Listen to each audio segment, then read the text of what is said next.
Good afternoon, everyone. Thank you for joining us today for the Region 3 Boston and Milton public meeting from the MBTA on our Forging Ahead initiative. Thanks everyone for joining today's virtual public meeting on 多謝大家參加我們這個波士頓的 Milton 公眾。 First, the MBTA team has a presentation as we ask you to please hold all comments until the end of the presentation. Second, 我想你在 we would like to 會 remind 議的會議之後去提供你的建議。 we would like to remind everyone that this meeting is being audio and visually recorded, and we will be made. 我們所有的會議都會在 Third, we have 記錄着。 planned the meeting to go into 3 p.m. today. 我們今天的會議大概會持續到3點鐘。 We will give everyone a few extra minutes, and we'll begin the meeting promptly at 1:05. Thank you. 我們大概1點05分開始這個會議。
Again, thank you to everyone for joining us today for the MBTA's presentation on Forging Ahead. Before we get started, I'd like to go over a few meeting controls for folks who are not familiar with Zoom. You will have live language interpretation at today's meeting. I will explain how to select your preferred language now in English, and then ask the 3 language interpreters to repeat the instructions in Spanish, Mandarin, and Cantonese. In your meeting webinar controls at the bottom of your screen, please click Interpretation. Then click the language that you would like to hear. Even participants listening in English should select English so they can hear any comments being asked in other languages. We will now explain in English and Spanish.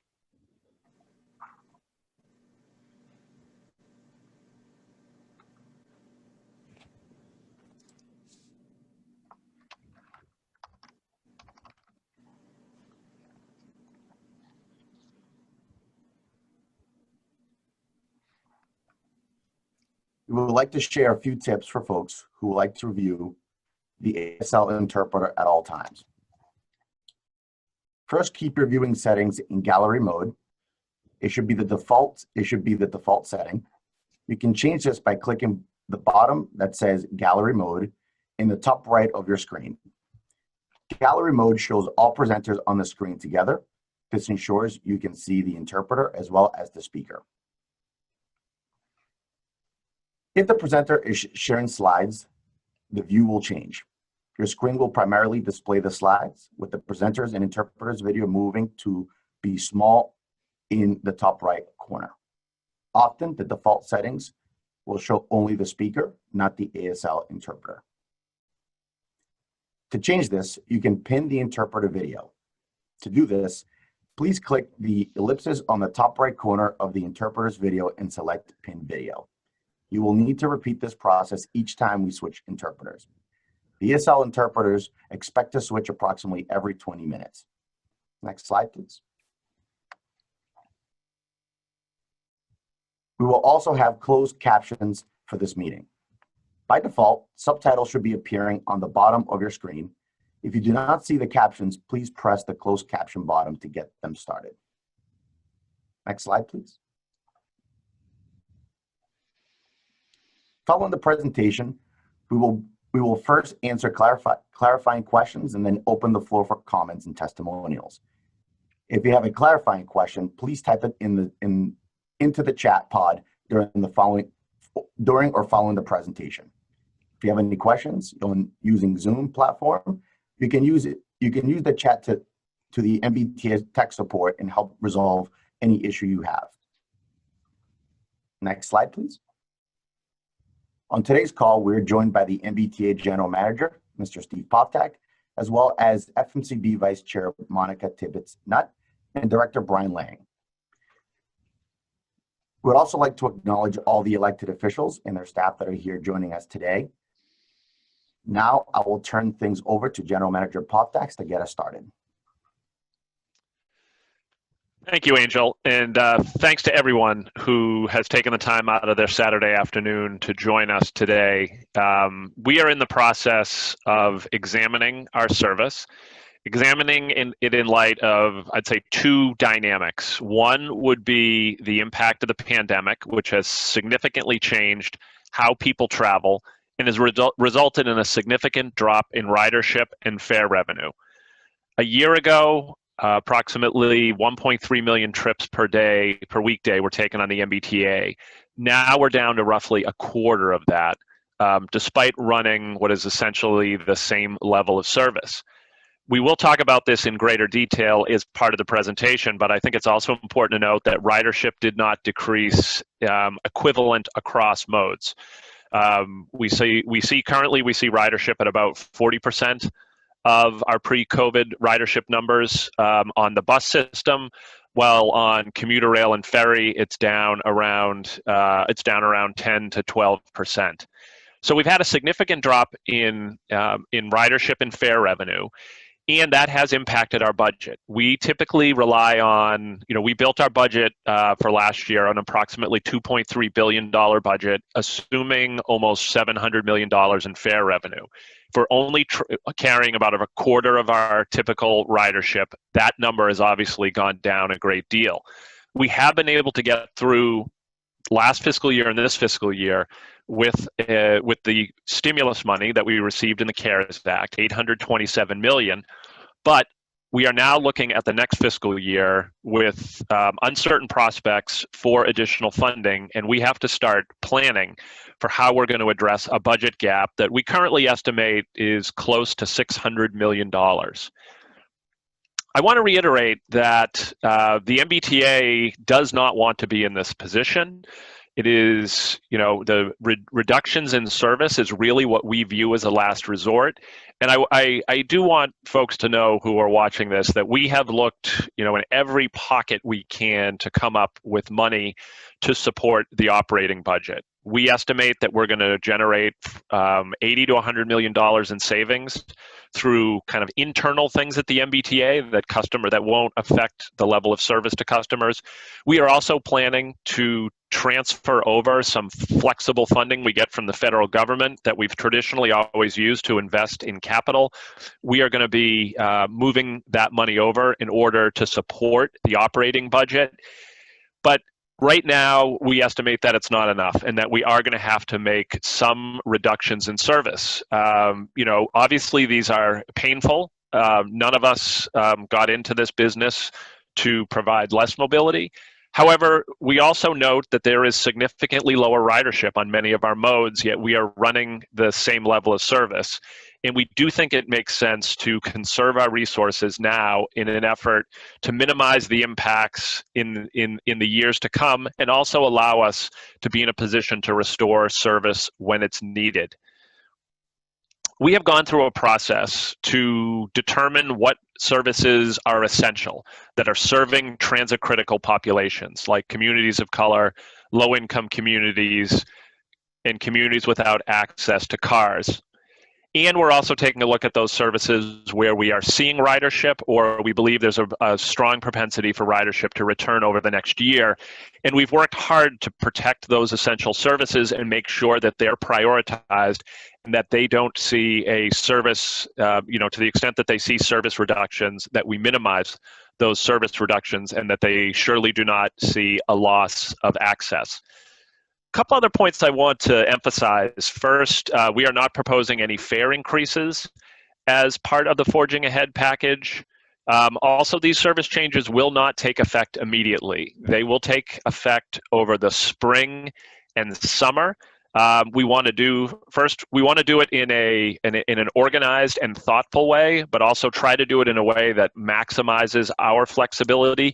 If we do receive additional revenue from some source, that we do want to be able to restore or eliminate the need for certain cuts. Given the level of uncertainty about the timing and the amount and the structure of any funding, we unfortunately have to plan for the worst. However, we do want to make sure that we're as well positioned as possible to restore service in places where we think the factors we talked about, transit critical populations and the potential for ridership exists.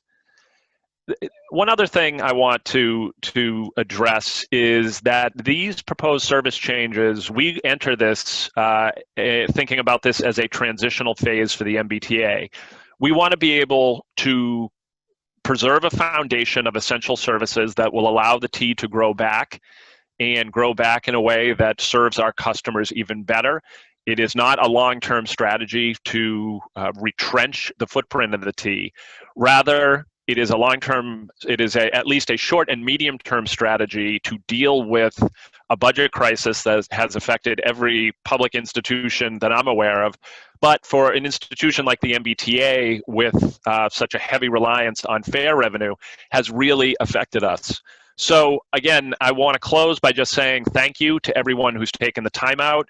We will do a presentation which will lay out our thinking and how we've put together the package. Package is a package of essentially essential and base service, but we really do want to hear from you. We know a great deal about the system. We've got access to tons of data, but it's really important that we hear from our customers. What are places where we might have missed? What are places where we've overlooked potential essential services?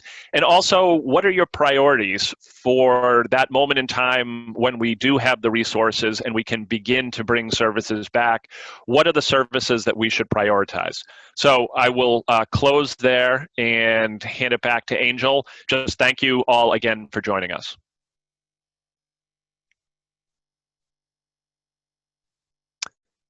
Angel, I think you're muted. My apologies for that. Thank you, General Manager Poftak. I will now I'd like to turn it over to Kat Benish, our Chief of Operation and Strategy and Oversight, to lead us through a presentation of the proposed service changes under consideration. Kat? Great, thank you, Angel, and thank you, General Manager, for setting the stage. Good afternoon, everyone. My name is Kat Benish. I will now step through three pieces to give additional context to what the General Manager described. First, additional context on what we're calling Forging Ahead. Two, trying to focus in on the Boston-specific changes and Milton-specific changes.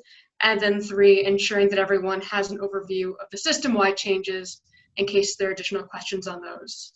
I'm hoping the presentation won't take any longer than 25 minutes. Leaving plenty of time for testimony and clarifying questions. So first off, just providing more context again, and this will be largely reiterating what the General Manager just said, but what we're describing and what the MBTA proposing is called Forging Ahead, which is really trying to summarize essentially three related efforts, trying to help the MBTA make sure that we are focusing both our operating and capital resources in such a way where we can best prioritize those riders who most depend on the MBTA. So first we looked at our internal spending, second, our capital programs, and only third, as a last resort, looking at how we might reduce service. And the intent here, as I said at the bottom of this slide, is saying that we are hoping that by taking this strategic approach and being very thoughtful about any service changes, that we are forging ahead a more equitable and efficient transit system to move ahead economic recovery for Massachusetts.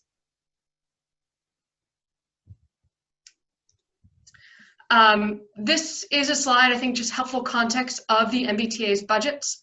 I won't go into it in too much depth, but the relevant fact is the MBTA's budget is about $2.3 billion in fiscal year 21, which is our fiscal year.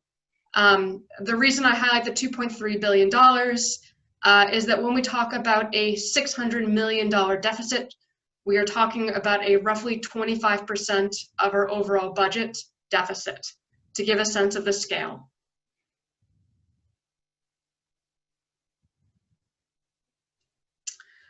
And furthermore, as was discussed, that service planning and the service levels is really just one part of those three parts. Again, our internal departmental efforts, our capital reallocation and service planning, and the recognition that if we are trying to solve for a $600 million budget deficit, that based on the decisions that we make, obviously with public engagement and input from our board, that it's a series of trade-offs. If we decide to reduce or able to reduce less of our service, it would mean there's a greater delay or reduction in our capital program, and vice versa, that it's all connected, and it's a series of trade-offs, and giving up one here would lead to impact elsewhere. So what we're proposing, we think, is the best of these trade-offs, all things being considered, but absolutely want the input from you all and your fellow community members.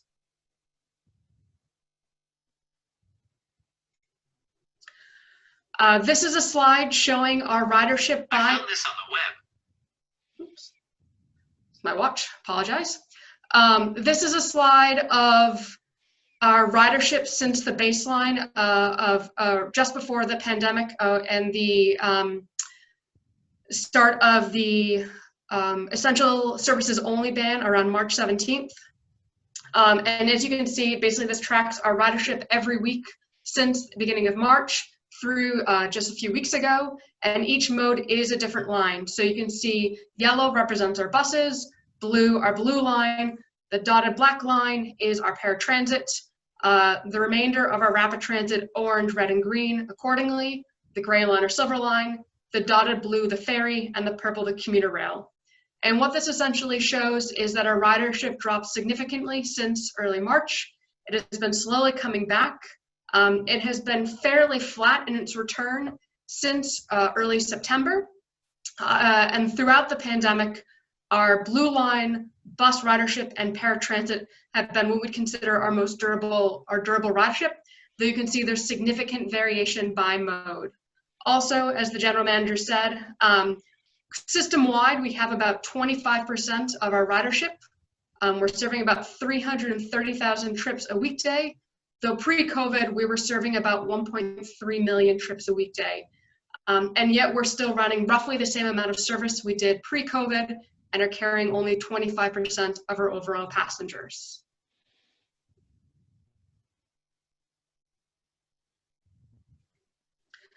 So when we think about not only how our ridership dropped off, when we think about what service the MBTA is proposing to run in the coming year and the year after, we also thought about how will ridership return. And not only did ridership drop off and vary by mode, we imagine it will return differently by mode. So the MBTA, along with MassDOT, underwent scenario planning, looking at three major factors: the future of local travel and how telework might look like, the timing of a widely available vaccine, and of course, economic recovery. And as you can see here on the left-hand slide, by bus, rail, and commuter rail, each being one row, what we think ridership might look like, whether it's January 2021, just 2 months from now, all the way to June 2022, with three different scenarios that are based on those factors I mentioned, in the blue, orange, and gray, and essentially showing this is not just a 1-year issue or a 6-month issue, but a multi-year issue, and that when we expect ridership as it returns, it may return differently across the modes, and our proposals try to consider this. And I think critically, when we think about building back, because it is in the, there's time to see it returning, the ridership returning, we're trying to make sure we're thinking through a lot of the strategic work that's already happened, whether it's through bus network redesign or rail vision, so that when we build back our systems, we will actually be able to better serve our riders with new connections, new forms of service than we had pre-coronavirus. Now, fundamentally, this is meant to be an iterative process. What we're proposing today, we know it's going to change and evolve in the coming months and year. And fundamentally, though, forging ahead is about defining and protecting our core essential services and really trying to preserve service for those who are most dependent on it. Fundamentally, also, these are just proposals. We presented them initially to the public this Monday, and we are now engaged in a series of public comment and 11 public meetings and really want to hear your feedback. As the GM said, most of these changes will go into effect this spring and summer of next year, and I'll talk through that. And when we add back service, we will be doing it in an iterative way that will be in response to ridership and demand. We adjust our schedules on a very regular basis and plan to continue to do so. So we know that if we don't get it quite right the first time, we're hoping we can continue to change and evolve as riders come back. Now, the general manager did speak about our essential services. I did want to take 1 second to go into that a little more detail. We looked at all of our services and essentially said, are they serving highly transit critical populations or low transit critical populations? So this is the 2x2 chart you see in front of you. Again, a highly transit critical was a combination of 5 factors, whether it is serving a community of color, low income, low car households, people with disabilities, and seniors.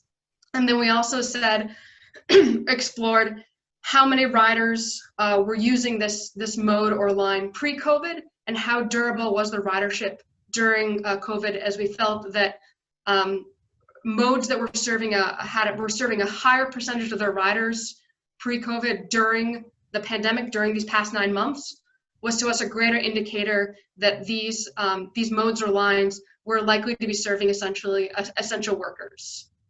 So when we say essential services, we really mean that top left box.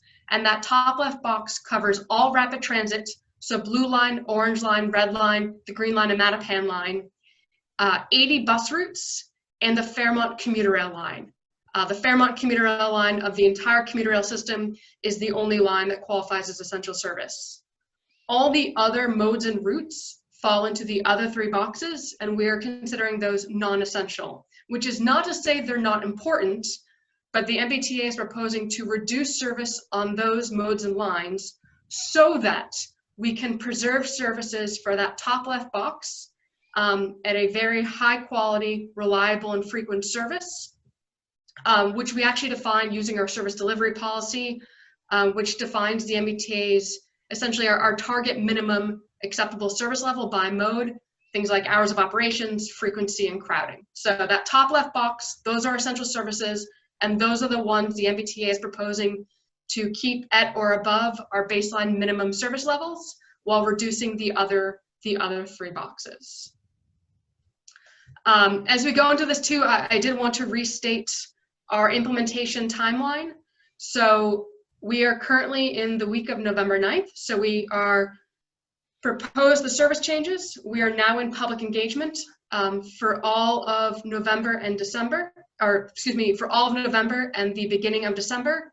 And then we'll be bringing a vote to our board on December 7th with these baseline service changes. And implementation would vary by mode. So for commuter rail, some of the changes would go into effect in January, and the remainder would go into effect in May. For ferry, they would go into effect in March. For rapid transit, they would begin in March. And bus, they would begin in late June, early July. And the ride, as an on-demand service, is responsive to changes made elsewhere in the system, so it would likely follow the same implementation timeline as the bus system. And on the far right side of this, you can also see that the MBTA does change our schedules on a quarterly or semi-annual basis based on the mode. So next year and in all future years, we will continue to revise and refine the service that we're running based on the patterns we're seeing and community feedback.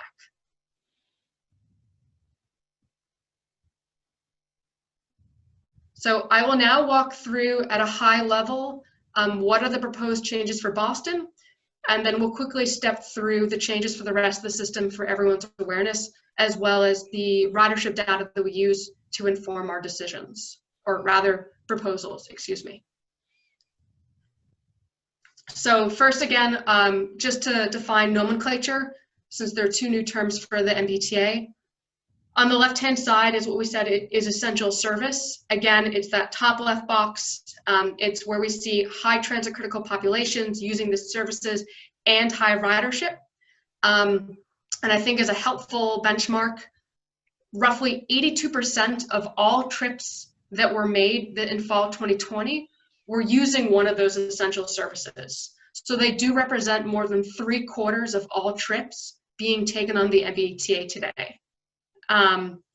Base service is the service level, which is on the right-hand side of the screen, is what we are proposing to run as the new service level. So it's the majority of the essential services and a reduced level of the non-essential services. And together, those equal what we're proposing as base service.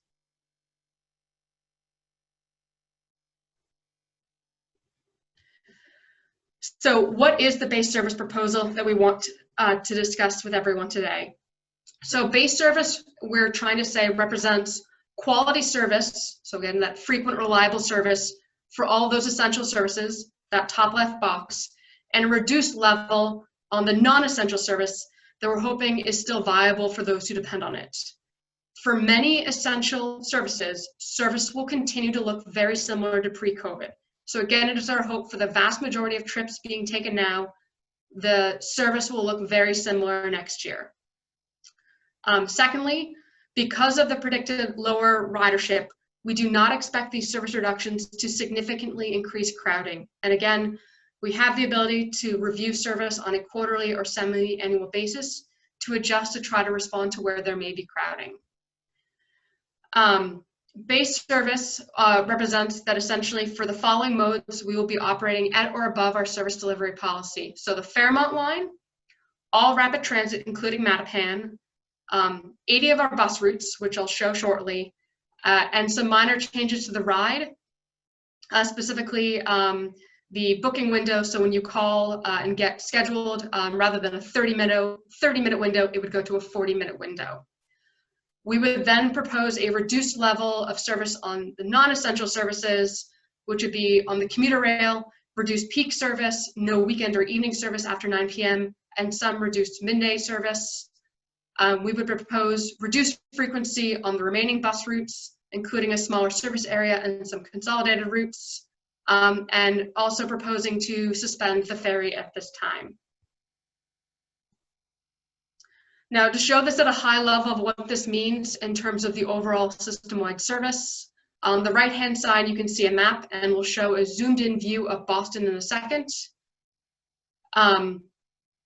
Like I said, so currently, of all trips being taken, 82% of those trips are on one of those essential services where we will be preserving service. Only 18% are using non-essential services, and over the entire system, only 3% of all weekday trips will find their trip significantly changed, whether it's due to different hours of operation, a proposed route elimination, or a proposed station closure. Thought of another way, we often think about how many service hours we're providing. So when you think about by mode, what our base service proposal is, it represents 85% of all bus service, 70% of all rapid transit, 65% of all commuter rail, and 0% of ferry. When we think about households in the MBTA service area, pre-COVID, 82% of all households had access to an MBTA service within a half mile of their house. Under our proposal, this would be reduced to 78.5%.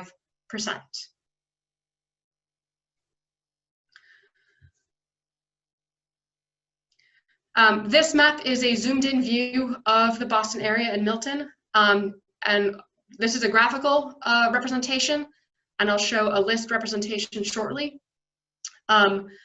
So on this map, and this is also available on our website, and we'll provide a link at the end of this presentation about where you can access more tools to view any specific routes. Anything in blue, we are proposing to keep at or above our baseline standards.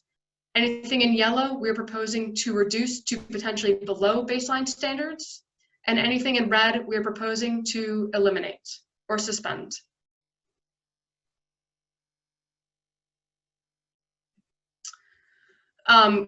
Because there's so many bus routes, obviously, in Boston, I thought one of the easiest ways to show this is a list of all bus routes that we'd be continuing to operate at or above baseline standards.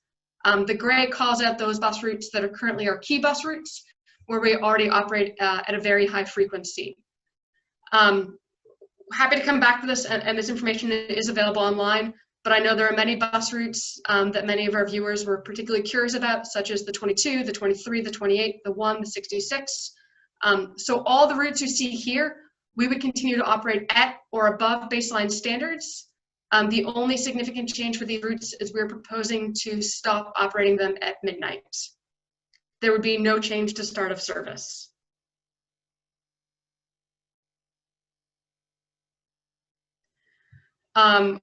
On the other side, there are 4 routes that we're proposing to eliminate that are currently predominantly in Boston or Milton. They're the routes 18, 43, 55, and 716. The 18 is predominantly within a half mile of the red line. The 43 and 55 are within a quarter mile of other bus or rapid transit. And the 716 would result in more passengers being stranded.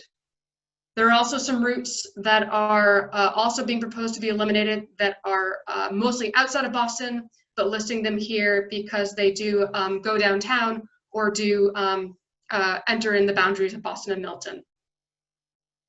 The additional major changes that be affecting the Boston and Milton area is the proposal to stop the E-line service at Brigham Circle and divert the riders for the last 5 stops to the bus route 39, which is a key bus route. We're proposing to suspend all ferry service and ask the Charlestown Boston riders to divert to the bus route 93, or the Hingham Hall riders to divert to the Greenbush commuter rail line. All have similar fare structures. And we're also proposing to suspend the suburban subsidy program, which impacts 4 Boston suburbs as well as Mission Hill. And I'll go through these changes in more depth as well.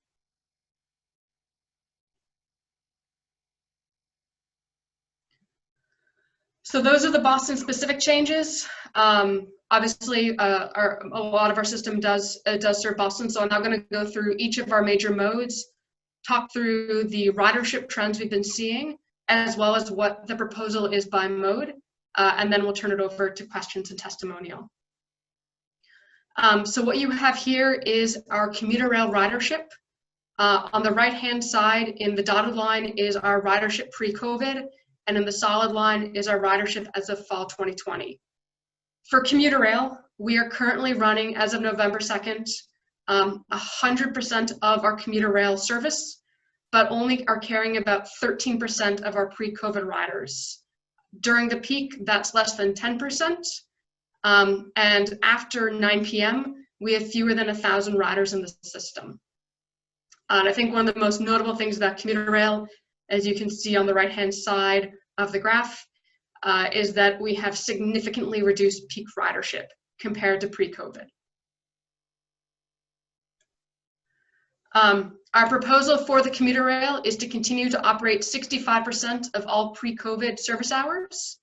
And again, a reminder that of the commuter rail, the Fairmont line does qualify as an essential service, so we would continue to operate that at our or above our baseline minimum standards.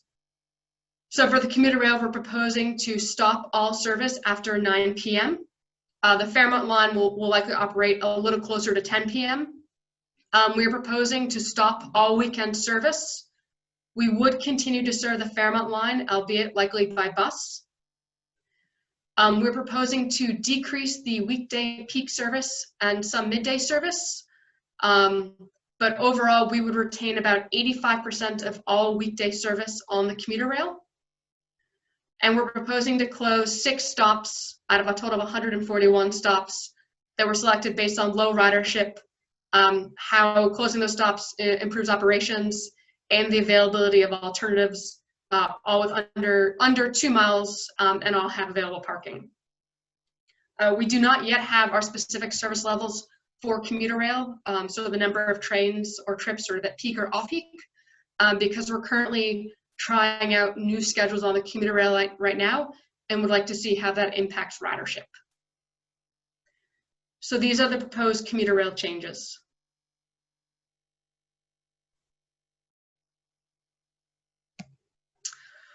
On bus, again, what you have on the right-hand side is a chart of our bus ridership, and the dotted line is pre-COVID, and the solid line is our fall 2020.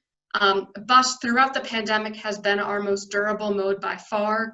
We are currently running about 100% of pre-COVID service, though balanced across the system quite differently, and have about 40% of our bus riders. There is, though, significant variation on a route-by-route basis.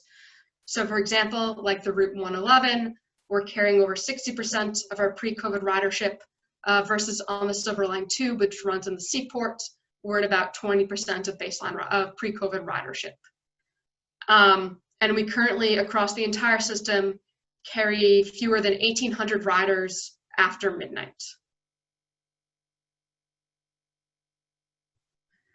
So our proposal for the bus system is to retain 85% of all pre-COVID service, although again, rebalance across the system. We are proposing to stop all service after midnight, but no changes to start of service and no changes to days of operation. So if we're proposing to continue to operate your route and it runs on Saturday and or Sunday, we're proposing that it will still run on Saturday and or Sunday. We're proposing to reduce frequency. So on the essential routes, we're proposing to reduce frequency by about 5% system-wide, though that will look very different route by route. So for examples, on a route where we've had very high ridership throughout the pandemic, like the 111, the 116, the 109, service would continue to look very similar to pre-COVID. But on other routes, the SL2 is a good example, where we've really seen ridership drop off. We would still be at or above our baseline standards, but it would likely be less frequent than it was pre-COVID, just because the ridership isn't there. On our non-essential routes, we're proposing to reduce frequency by about 20% on average system-wide. And then across the entire bus system, we're proposing to consolidate 14 routes, shorten 5 routes, and eliminate 25 routes. Of those 25 routes, 7 of them are within a quarter mile of alternative bus or rapid transit. So we believe all riders would be able to access the MBTA system.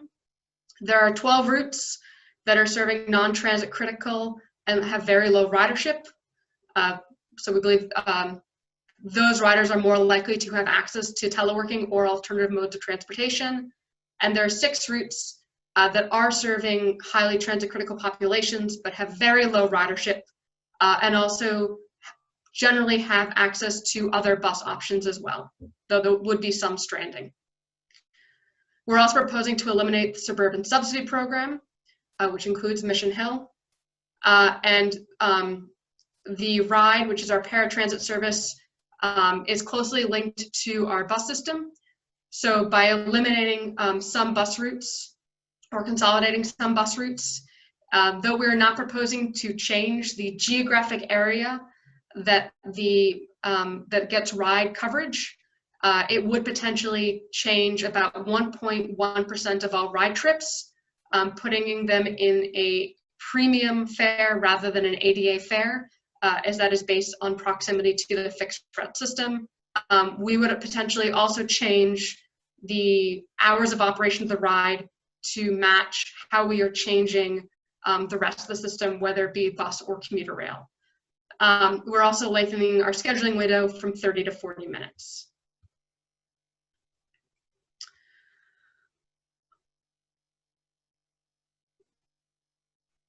On the RIDE, on rapid transit, we are also operating 100% of pre-COVID service and are carrying about 24% of our baseline riders, though it varies significantly mode by mode.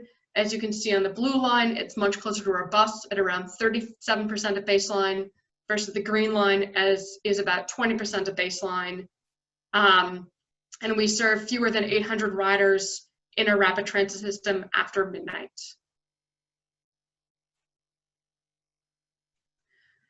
So our proposed changes for rapid transit. Rapid transit, we would propose to reduce to 70% of pre-COVID service. And that would mean that we would stop all service after midnight. It currently stops at 1 a.m., but again, no changes to start of service. We are proposing to reduce frequency by 20% across all lines, both peak and off-peak, though the exact specifics may vary line by line and by time of day based on ridership. And we're also proposing to stop the E-line at Brigham Circle, diverting E-line riders for those last 5 stops across less than 1 mile to Route 39. I will note that 4 of those 5 stops are currently inaccessible, and we would increase service on the Route 39 to avoid crowding.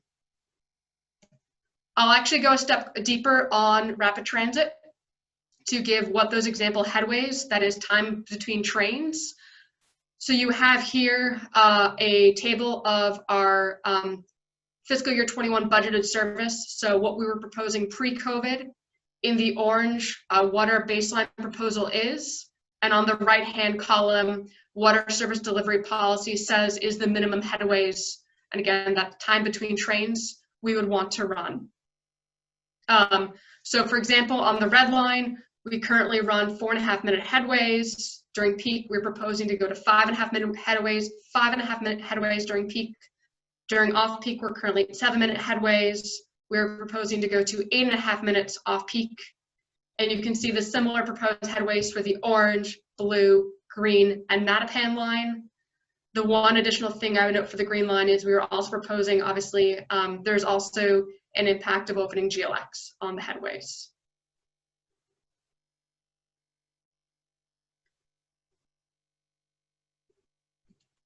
And then finally, on the ferry, so we are proposing to suspend all ferry service.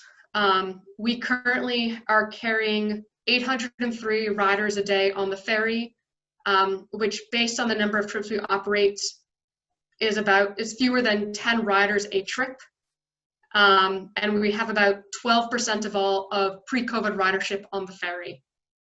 The ferry is highly redundant with other alternatives operated by the MBTA. So on the Charlestown-Boston service, we're proposing to ask riders to take the bus route 93, which operates similar downtown service. We would also add service to the 93 to potentially handle the up to 200 customers who would be diverted. And then for the riders who are at Hingham and Hull, we would propose to ask them to divert to the Greenbush commuter rail line, which is a 5 to 15-minute drive away with parking and where the fare structure is comparable.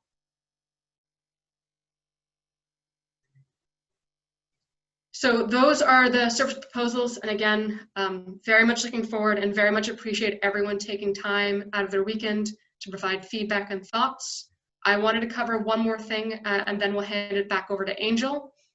And that's as the GM spoke to the fact that we are thinking as well about how we build back. So in addition to hearing your individual thoughts and experiences with using our system and what we may have missed in this proposal, is also asking for thinking about when we are able to add back service, how should we think about prioritizing? So we have a series of service packages, which are essentially thematic groupings of service additions to the base service. And they're meant to enable us to discuss either if more revenue is available in December, when we would ask the board for the vote, what we should add back, or alternatively, if ridership returns back faster in the spring than expected, or additional revenue is available, how do we think about re-adding service at that time? So these are the proposed service packages. So on rapid transit, it would be potentially restoring frequency or restoring evening service. That's again after midnight. On the commuter rail, it'd be restoring weekend service, either partially or fully, and restoring evening service after midnight. I'll come back to the dotted box. On bus, it would be restoring frequency either to the essential or non-essential bus routes, or restoring evening service after midnight. And on ferry, it could be restoring partial service either to Charlestown, Boston, or Hingham and Hull.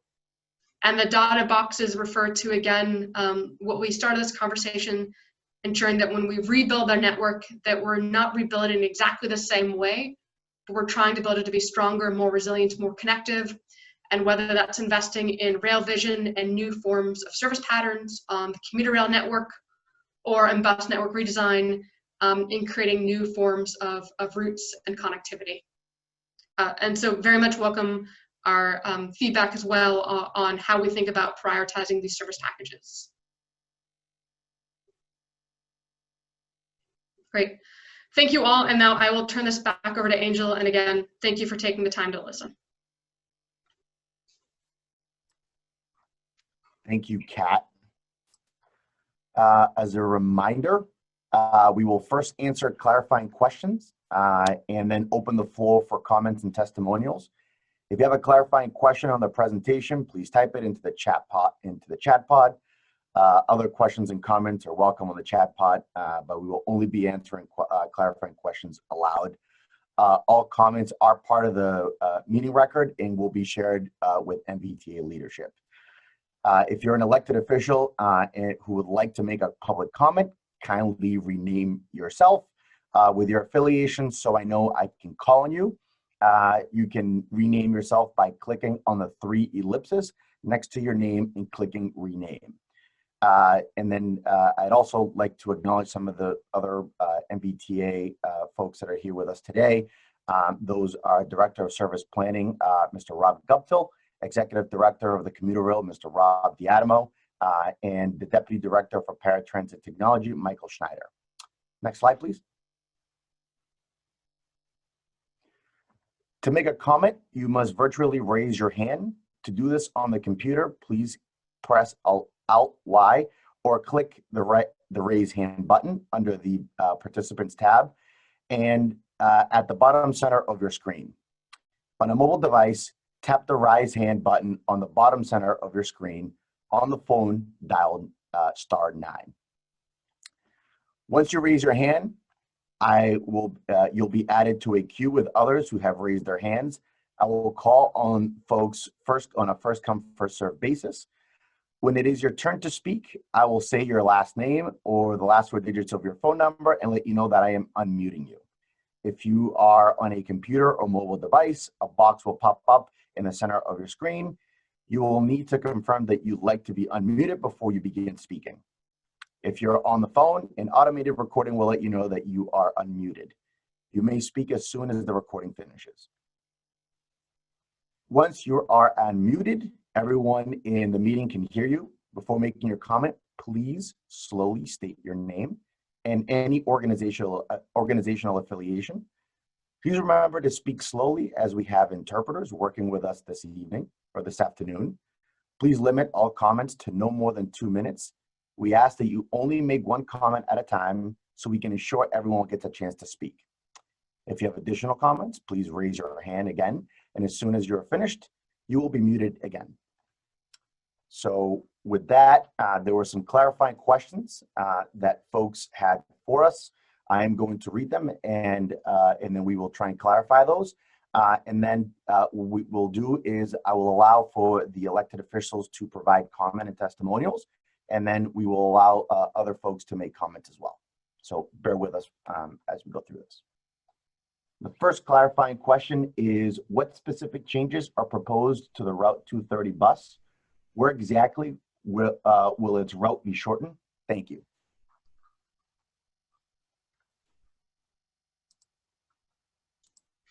That's a great question, Angel. I'm actually going to ask Rob Guptill to answer that, our Director of Service Planning, just to make sure I don't get it wrong. Good afternoon. My name is Rob Guptill. I'm the Director of Service Planning at the MBTA. The proposal calls for Route 230 to terminate at Braintree Station as opposed to Quincy Center Station. Thank you, Rob.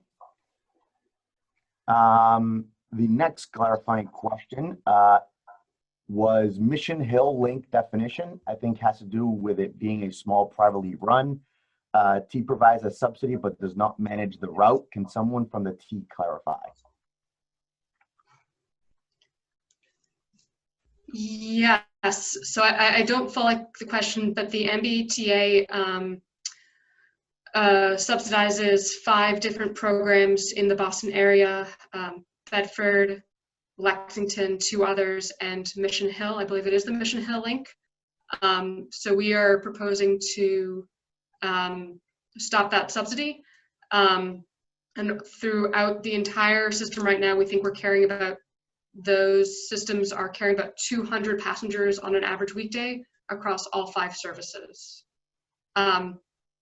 Yes, but we do not operate it. The MBTA does not operate directly, but we do provide funding to those 5 organizations or cities. Thank you, Kat. There were a couple others before we take testimonials. The next clarifying question is, how much money will be saved by these cuts, and what is the MBTA deficit? I can take that one. Right now, the cuts are approximately $125 million. The overall deficit we think is closer to $600 million right now. So as I said, and as Kat presented, we are looking at a number of other sources and solutions for this, going to service cuts last. It didn't come, it wasn't in the question, but I'll over answer. The largest single source of that 125 million are the reductions on commuter rail. That's approximately 45 million. And I think that's reflective of our approach of attempting to preserve essential services. For those of you with long memories, recall back in 2012 when the T also had some budgetary issues. Most of the cuts were focused on bus, and we very deliberately wanted to avoid that approach because we understand how essential bus service is to a lot of our communities that really rely on transit. So that's the answer, Angel. Thank you. Thank you, General Manager. When you say schedule start March, but bus changes are in late June, there's a clarifying question on when the bus changes would occur and why.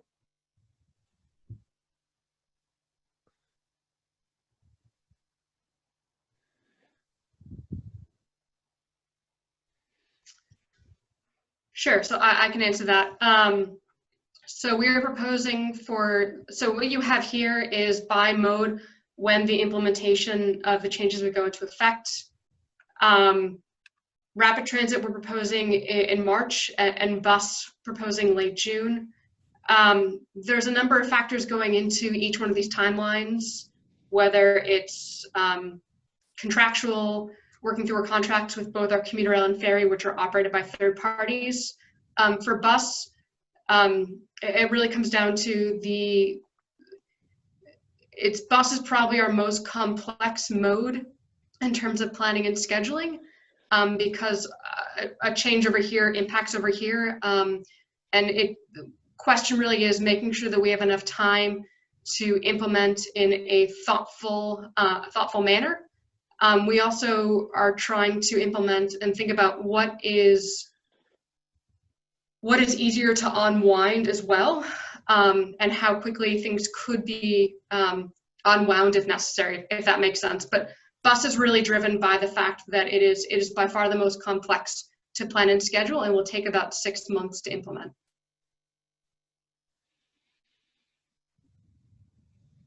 Thank you, Kat. And there's one more clarifying question that I see here. Will the MBTA be performing an equity impact analysis on adopted changes to satisfy the Title VI policy, and when will this be available? Yeah, great question. So you can see there also on the slide that the vote we're asking from our board on December 7th is a contingent vote. And it would be contingent on the acceptance of both our Title VI equity analysis and we also have to do an environmental review. We are currently expecting those to be completed by January and February. So we will have that available before any of the changes go into effect, with the exception of some of the commuter rail changes. And we're working internally just to make sure that we're staying within any statutory obligations accordingly. But the equity analysis, we believe, would be available January or February, most likely. Thank you, Kat. I will return periodically over to some clarifying questions as they come along. For now, I would like to ask some elected officials if they would like to speak. Please raise your hand as a reminder from the earlier instructions that were given. I do believe I saw Congressman Lynch was on the line. Congressman, I'm going to look for you to unmute you so you can provide some testimony if you would like. Sure. Thank you. Can you hear me? Yes. Yep. All right. Thank you, General Manager Poftak. I appreciate it. This is my third Zoom call with you, so you know my positions on this, and you know, I can save a lot of time so others can speak, but I do want to reinforce my opposition to a lot of this. You know, I think that number one, we've demonstrated in Congress our willingness to provide financial support for transportation. During the HEROES Act, in the CARES Act, we demonstrated that significantly to Massachusetts.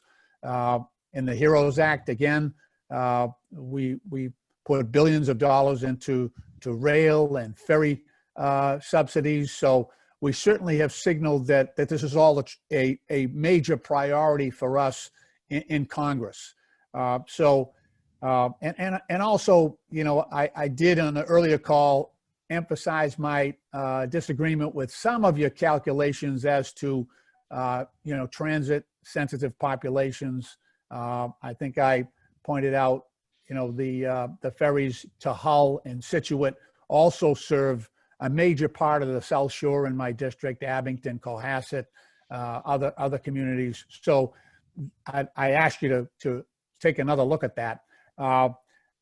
As an overall strategy, I really do believe that providing a morning ferry and an evening ferry coinciding with people going and coming from work is a good idea. And I actually think that that's a practice that could be repeated on some of these commuter rail lines as well. That's an essential part of the ability to people to actually get back and forth to work. I do understand the decision to back off on some of the weekend service, although even there I would like to see at least one trip in, one trip out at the beginning and the end of the day, and one in the evening. And the other area that I had not talked about on earlier calls is service to our hospitals. So I've got 3 VA hospitals in my district. I've got West Roxbury, which serves, we're right on the borderline between myself and Miss Presley in Jamaica Plain there. I've also got West Roxbury, and I've got Brockton. So I want to make sure that that the lines affecting those facilities are kept intact. And as well, I'm a bit concerned about some of the talk around Mission Hill, quite frankly. That neighborhood services both the Mass General and the Brigham and Women. You have a lot of workers there who are healthcare workers who are taking the bus, taking rapid transit, taking commuter rail to get in and out of those facilities. So I do realize that BMC, which serves my district quite heavily, as well as Miss Presley's, they run a shuttle for some part of the transit for their workers. I'm just hoping that the MBTA is coordinating with all these hospitals that do run their own shuttle services to make sure we can, to the extent of possible, fill those gaps in. And in closing, I just want to say this. We will provide money to Massachusetts, to the MBTA, to restore service. That's a promise. I sit on the Transportation and Infrastructure Committee. We've already passed the Moving America Forward Act.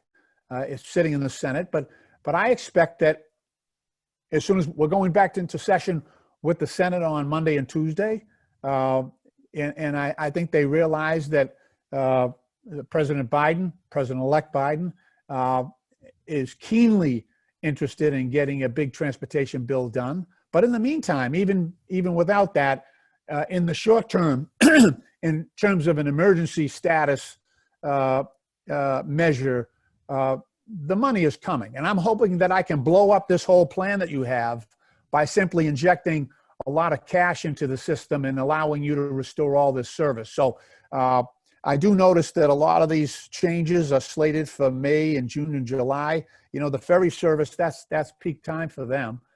It's probably the safest mode of travel. A lot of the people, they're out on the deck, they're socially distanced, and it's incredibly important to a lot of these communities. So I'm hoping that we can solve this by a major injection of cash into this system, because I worry not only in the short term are we denying people essential services, notwithstanding your efforts to maintain what you need, but we're also changing behavior, right? This is a system that people have had questions about and a lack of confidence about. And that has been a real detriment to get people out of their cars and onto rapid transit and onto the MBTA system in general, including the ferries. And by doing this, by implementing your change and cutting all this service, we're just changing behavior. People are getting back in their cars. People are reinforcing that impression that the T is unreliable, because we are taking away established services. And you've got vulnerable populations there. You've got communities of color. And I've been trying to get the most of my transportation money has been going down to Brockton, because that is a community that desperately needs it.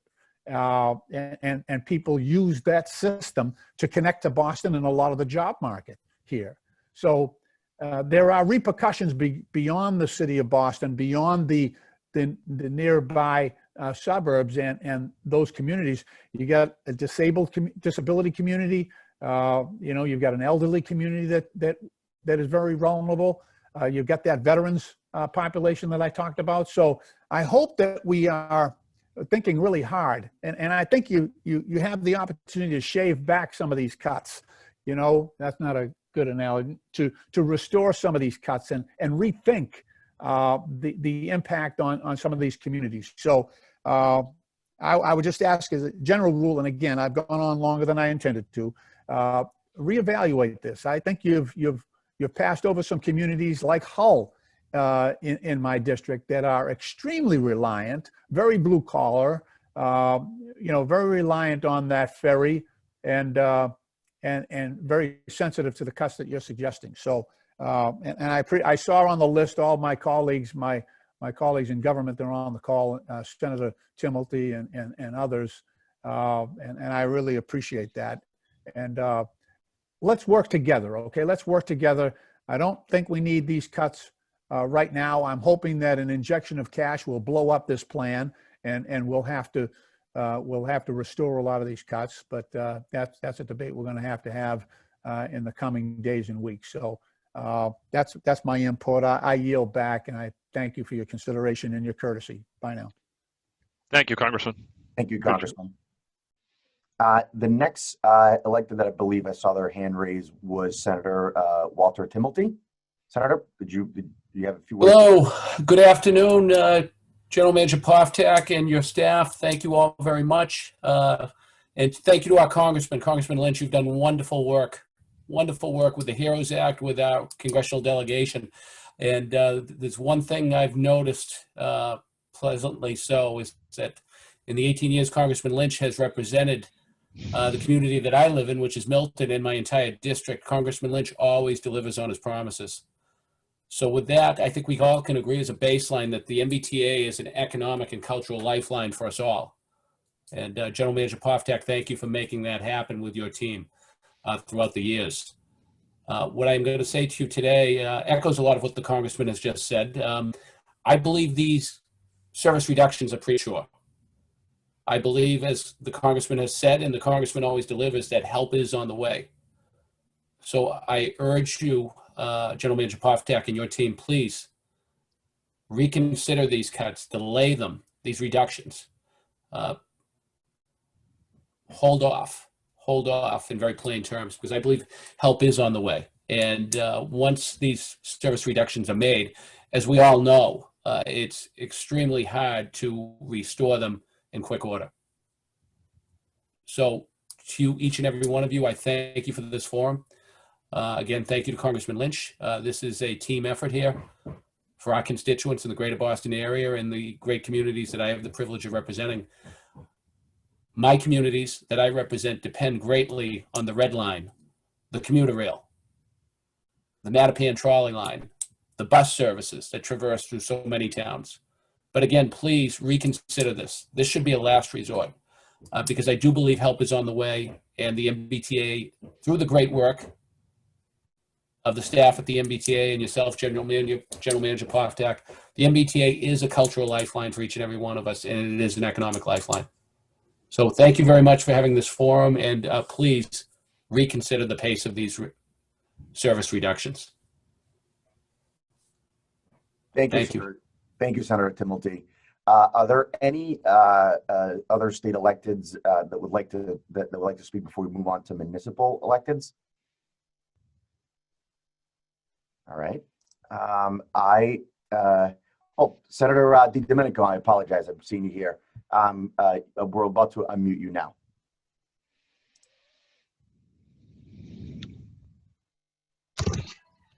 Thank you very much, and thank you for having me and taking me to say a few words here. I want to thank first the Congressman for being here today on a Saturday and voicing his support and his commitment to what is happening in our state, not just for this, but also during the pandemic as well. So thank you very much to the Congressman. And I want to thank the MBTA leadership for allowing us to speak and having this forum today to let everybody voice their concerns. And I'm going to add to that as well. I represent among the most transit dependent districts in the entire state. My district is also home to a number of communities hardest hit by this pandemic, and the ones who are going to be asked to sacrifice the most in terms of transit service. My district shuttered weekend commuter rail service means that the all-important link between my constituents in Brighton and both downtown Boston and Worcester ceases to exist on weekends. And what do we say to our workers who are working on the weekends, who use the commuter rail? It also means that bus service will end earlier so that in Everett and Chelsea, communities already underserved by public transit, our hospitality workers and healthcare workers, second and third shift workers, and other essential personnel will have to find another way to get to work during the day and at night. And it means my Charlestown constituents will no longer have a ferry service at all. And as Congressman Lynch alluded to, that is probably one of the safest modes of travel during the pandemic. Essential workers at MGH and Harvard University in my district rely on the Red Line, which will also be cut if this proposal is accepted. More broadly, we know that winter is coming. People need to also physically distance. And I know these cuts will be, you say, will coming in the spring, in the summer months, but this pandemic is not going away this year or a good part of next year. And people still need to use public transit. And the ones who are supporting more than ever, as we know, the public transit situation, public health situation is getting worse before it gets better. And when it does get better, these service cuts will no doubt hold back our region's economic recovery. And at the time, we will need as many mobility options as possible to help bring back lost jobs and economic activity. These cuts disproportionately affect communities which have already been the hardest hit by the pandemic and have the most essential workers and exacerbate the underlying inequities that we've seen present in the system for a very long time. These cuts are not just in service, but also cuts in investment in our communities and in our workers.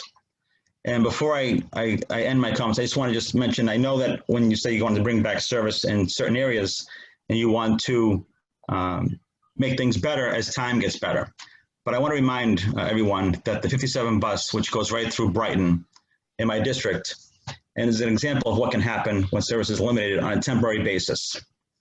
That was the A branch line of the Green Line. I'm sure some of us remember that. That was going to be a temporary service disruption.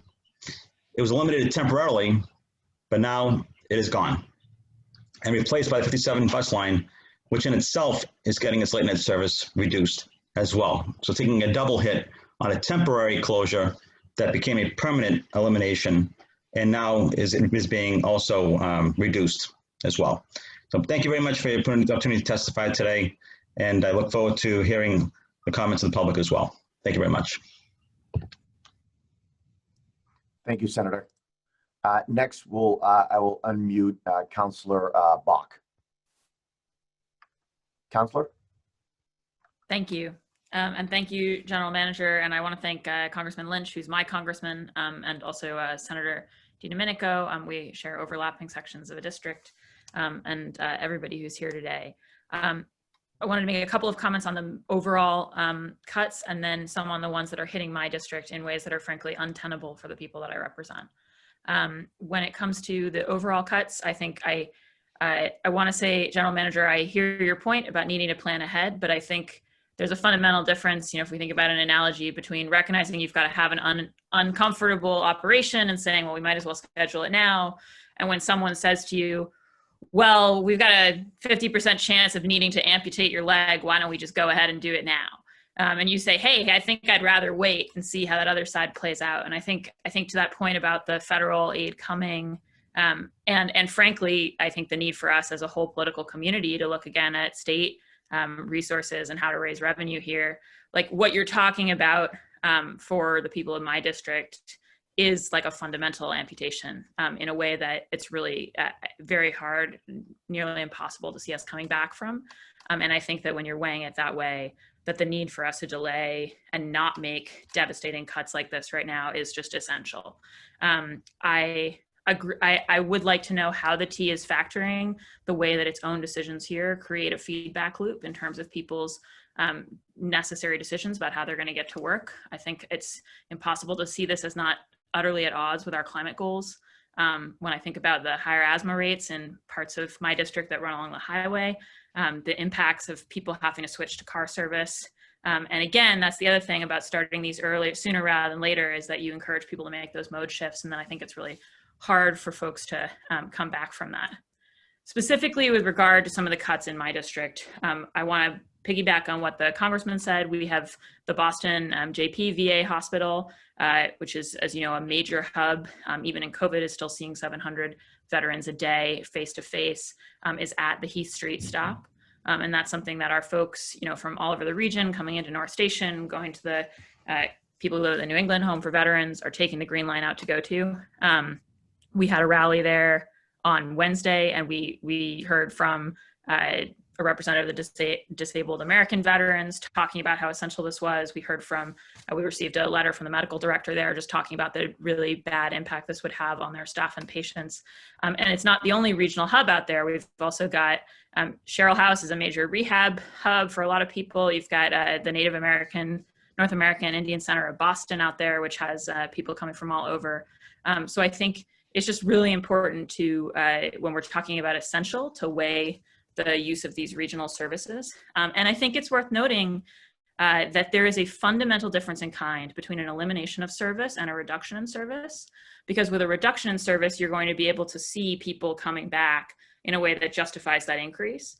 But with an elimination of service, you make it invisible. And the other thing is that a bunch of the low-income folks, the vets, the disabled folks who I represent, who might use the line, unfortunately, I mean, time and again, we've made it harder and harder for them to get around. And the way that they react to that, often because it's the only currency they have, is with their time, right? So they say, okay, the service is running less frequently. I've got to get to this appointment. Now I'm gonna have to plan an hour instead of a half hour. And that, you know, it has a deleterious effect on their life in a huge way. At least they can do that. When you cut the service, they can't do that at all.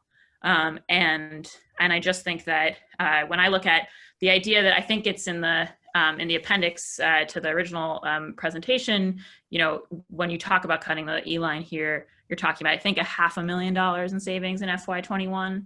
I don't think that that is a justifiable reason to take this service away from 5 stops of a really low-income, heavily senior community.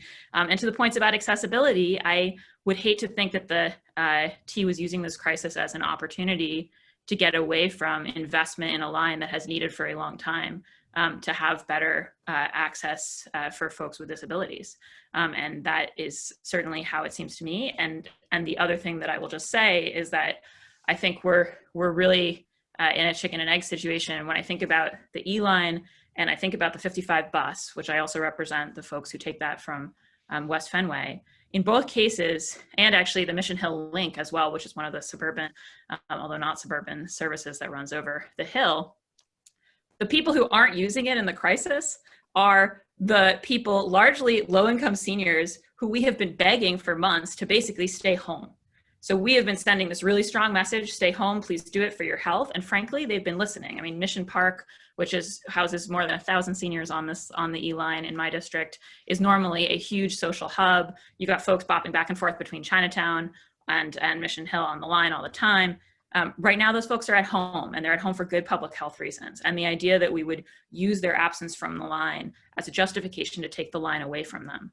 The same thing with the 55, to me is just, it's really unconscionable. And I think it's important to remember that Boston, as a city, has been scarred before, as Senator DiDomenico just said, by the loss of trolley lines that never came back. And that in this country, the story of trolley service has been one in which we had a lot of lines out to streetcar suburbs, and then we slowly replaced them with the infrastructure for automobiles.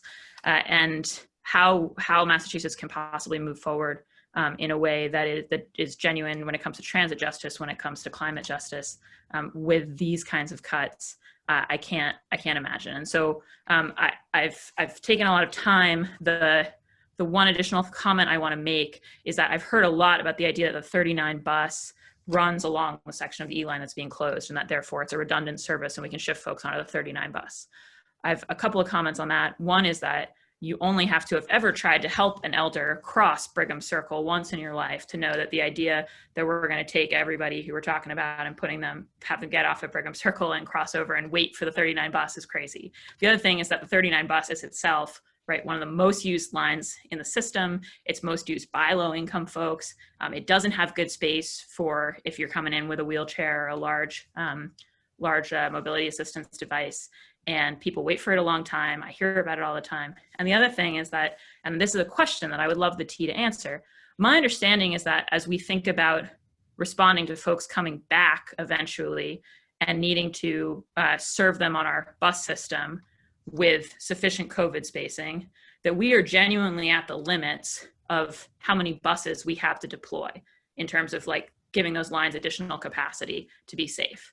And so it seems to me that in that context where we literally don't have enough buses as we start to come back to deploy and keep everybody safe, that a redundant service along a section of one of our most used lines that is the most likely to crowd the most quickly should actually be seen as a blessing in this situation.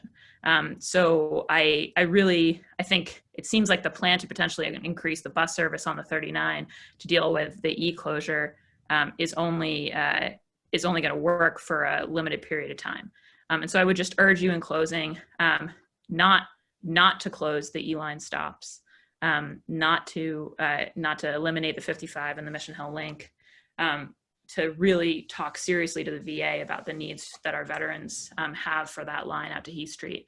And then overall on these cuts to delay this kind of catastrophic decision. I think we would not say to any suburb in Massachusetts that we were just going to close your highway for the weekends. And I think we would say that's untenable. How would people get where they need to go?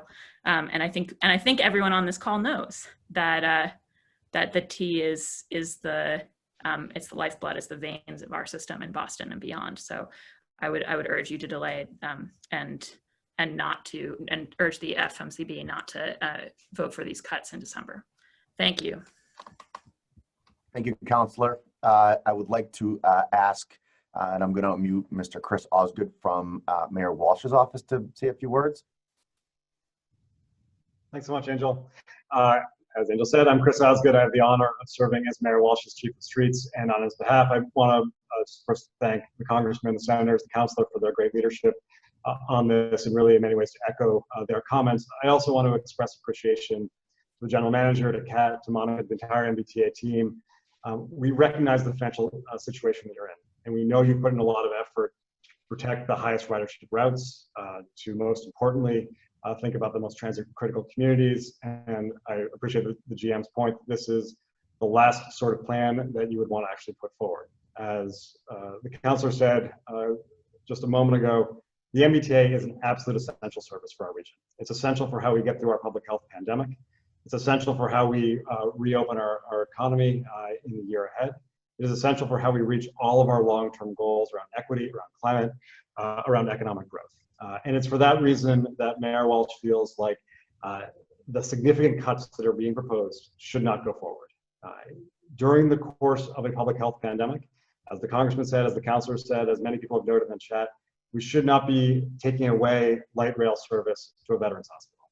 And for members of our disability community, we shouldn't make it harder for them to get access to the ride. And in the year ahead, where we're expecting economic recovery across our region, we shouldn't be making it harder for all commuters, and particularly third shift workers and our lowest income residents, to be able to do things like get on a bus or hop on the subway because bus frequency is down or subway hours have been reduced. That's only going to put more pressure on our roads, or in the example of the 39 that was just raised, put more people onto already crowded services.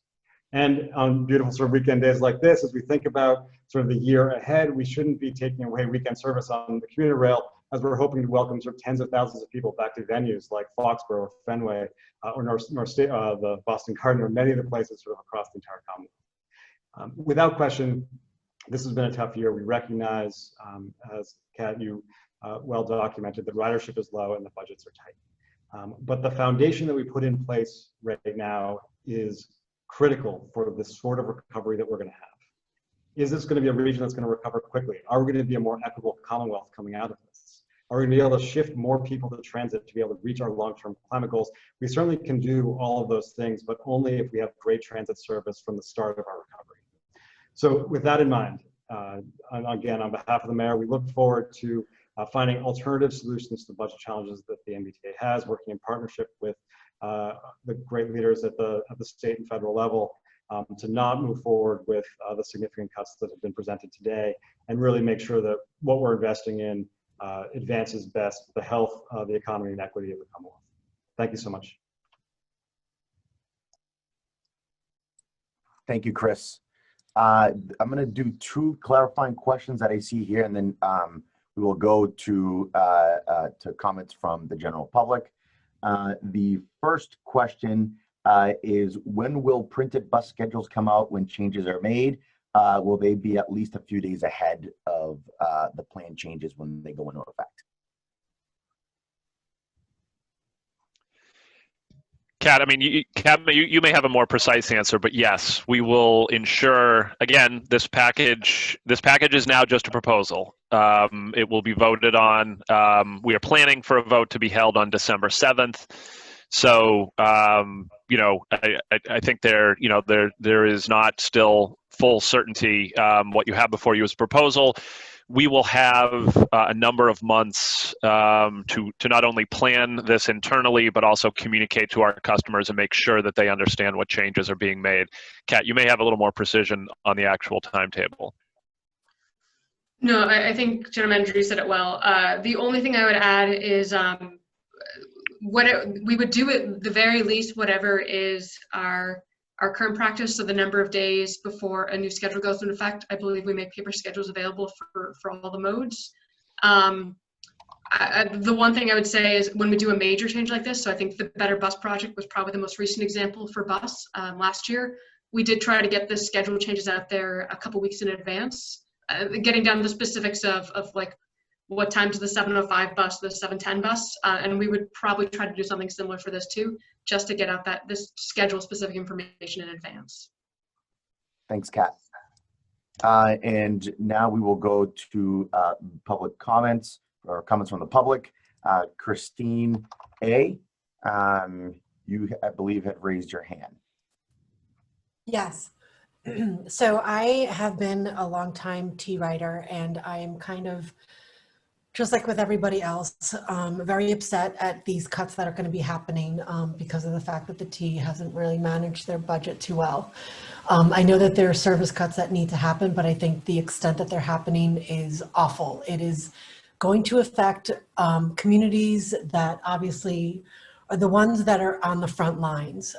People that are cleaning up in hospitals and in restaurants, people who are janitors in office buildings and such, are the ones that are working day and night on the weekend, second and third shift.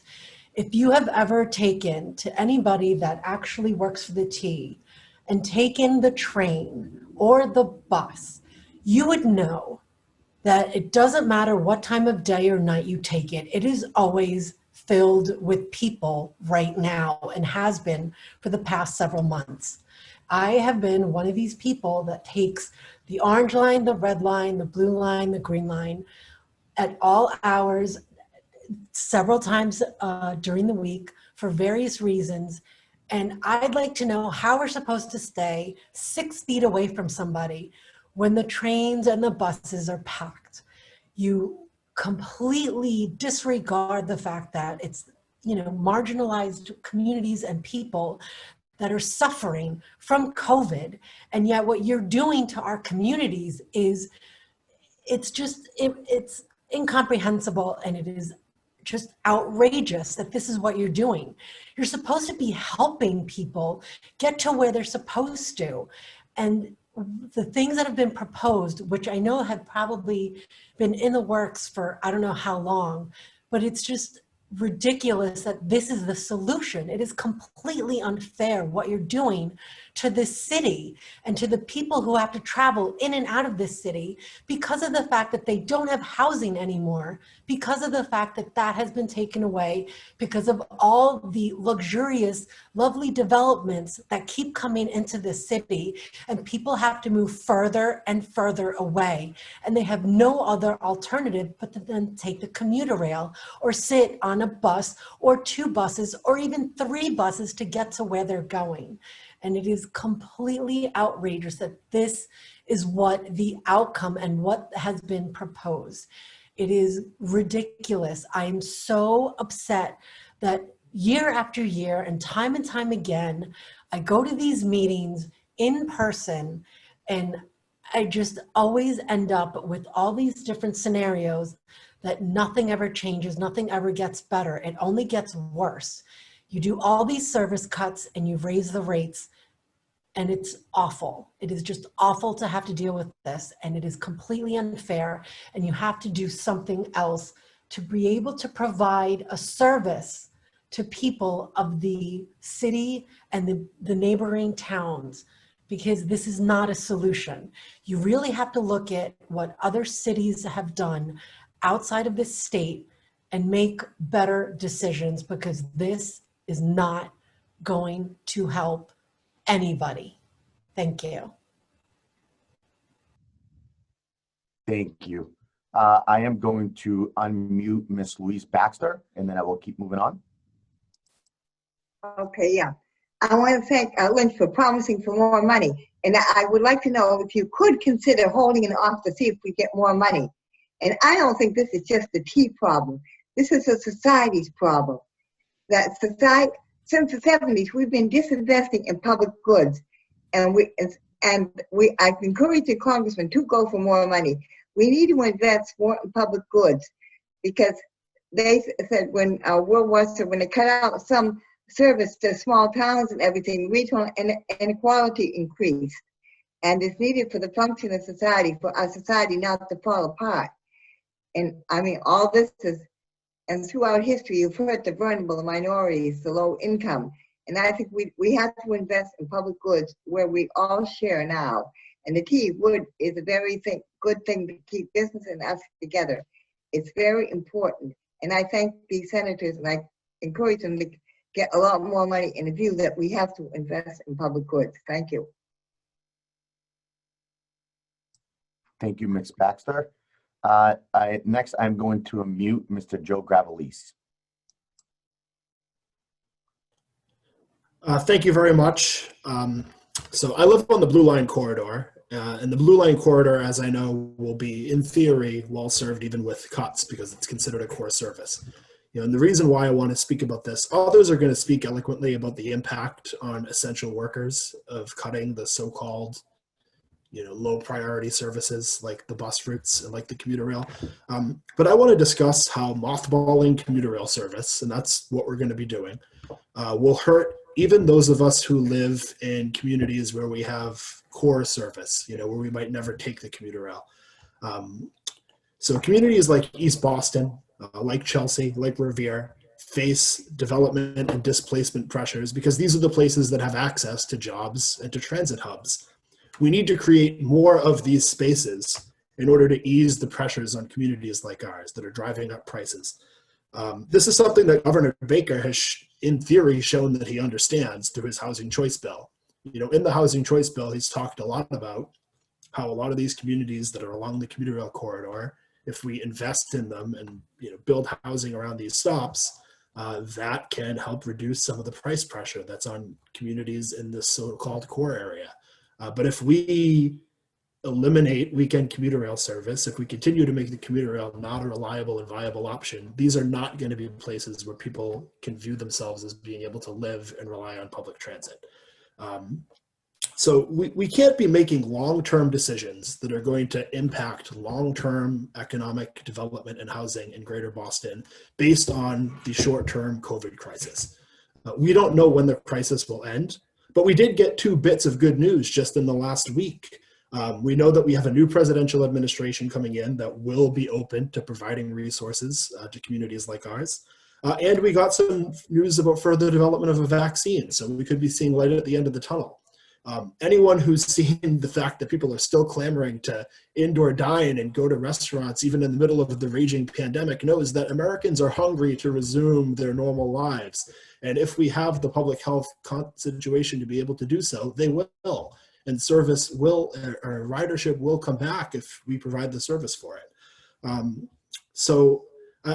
To crystallize, I know you're in a tough spot. I know you're dealing with the budget you have, but as MBTA executives and as members of this board, you should be using this challenge as an opportunity to make the case to the legislature and to the public that we need to be thinking about the T as an essential service that people rely on, not a business that is supposed to break even. The fact that you're referring to us in this presentation as your customers, shows the error in the mindset that we have around public transit. Nobody talks about how schools or police departments or fire departments are in the red or losing money. Nobody talks about how the Department of Public Works or highways have customers, right? We're constituents, we're residents. We're not talking about reducing the size or scope of our highway system because there's fewer people on the roads right now. We've seen our fares go up over and over again and service get cut over and over again. So of course ridership is going down. The point is we spend money on these services because people need them. They're a necessary part of a vibrant region. And so we need people like you who are transit advocates and people that work in this space to make that case and not retreat from it. Thank you very much. Thank you very much. Next, I'm going to unmute Mr. Gerald Dudley. Mr. Dudley? Yes, can you hear me? Yes. Yeah, I'd like to piggyback on what the previous speaker, Joe, was just saying, that the T being an essential service. What we are discussing today in this meeting, at least in part, is how current and forthcoming revenue will not support the operating budget of the MBTA. So we talk about slashing service, classifying certain lines as not essential, even when a line is serving a lower number of riders. Those are still riders who need that service. Every rider depends on the MBTA. All lines are essential to those who use them. What is needed in the short and long term is action and advocacy by the city council, the mayor's office, and local organizers to push our state level government to reallocate funds to make public